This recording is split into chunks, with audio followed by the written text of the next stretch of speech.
am recording a video today about the nature of cravings and specifically how to kind of get through a craving. You have gotten to a point where you're acknowledging that it is in fact a craving.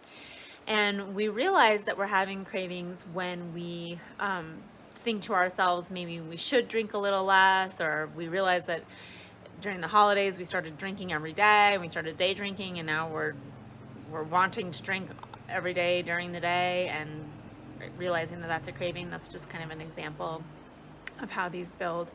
And so good job. Like cravings are hard to admit, and really they're hard to even become aware of. Acknowledging it and being aware of it is at least half of the process.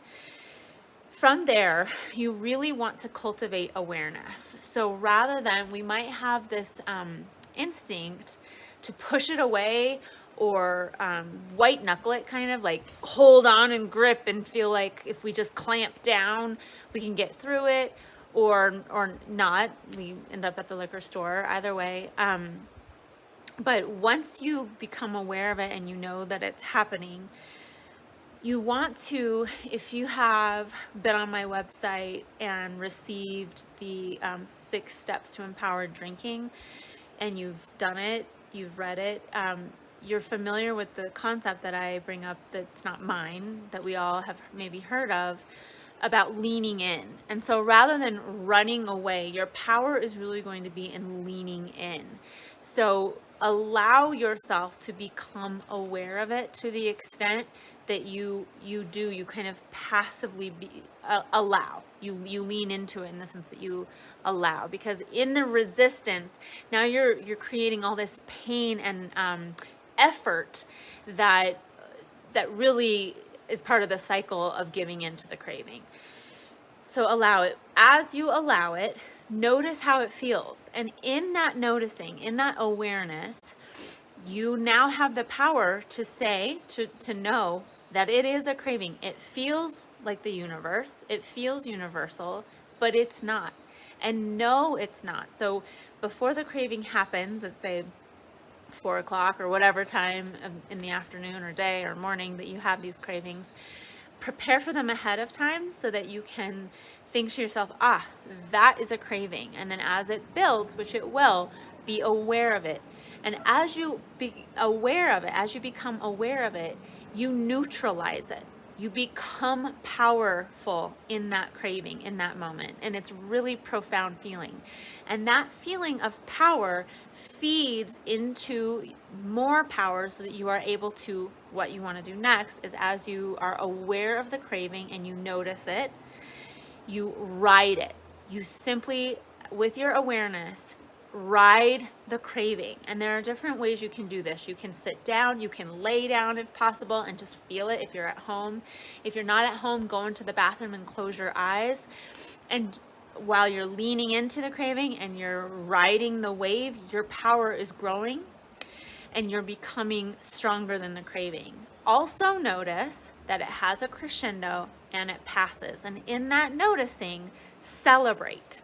It is really important to have a positive emotion while you are growing your power in the craving. That positive emotion tells your brain this is to be repeated, because until now, your brain with dopamine has been telling your brain to repeat the drink. That is the drinking celebration. You're going to tell your brain you need to authentically celebrate. It has to be a true, authentic feeling of joy that you are riding the wave and noticing the craving.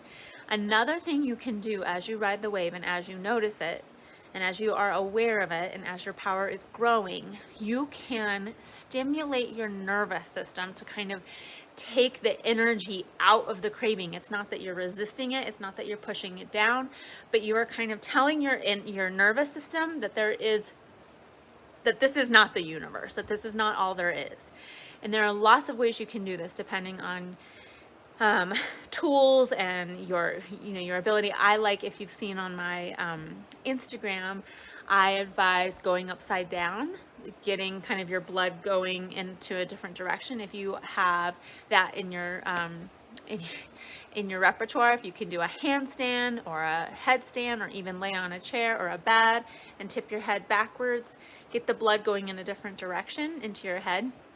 You can also take a cold shower, or a cold, maybe run a cold bath and do a cold plunge.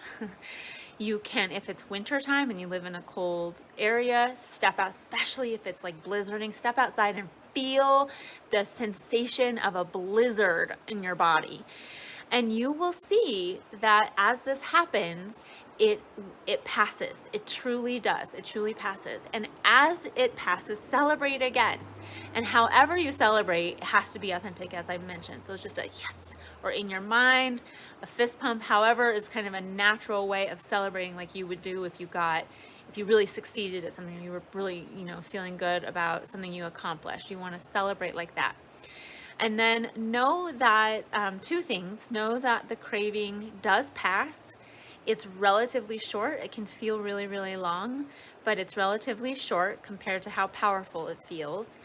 And now that you have ridden the wave, you've leaned into it, you've celebrated, you've become aware of it, it will be less strong next time. So you're cutting down the power of that craving each time.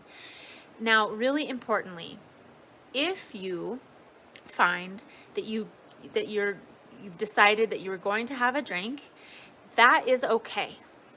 Do not allow the negativity and the feeling of overwhelming failure sabotage you. Celebrate the seconds or the minutes that you did ride the craving. Celebrate those, and that will tell your brain that that's a good thing to be repeated next time, and you can build upon those small wins.